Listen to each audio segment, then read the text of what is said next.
બાદ આપણે આ રીતે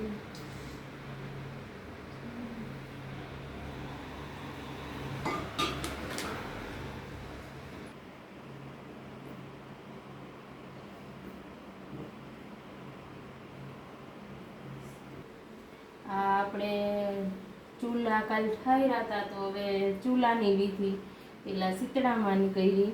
હવે આપણે આ ચૂલાની પણ નાગલો આ રીતે ચડાવવાનો છે. આ ચૂલાને નાગલો ચડાવ્યો તે પછી આ રીતે ઘઉંની ઢગલીઓ કરવાની છે.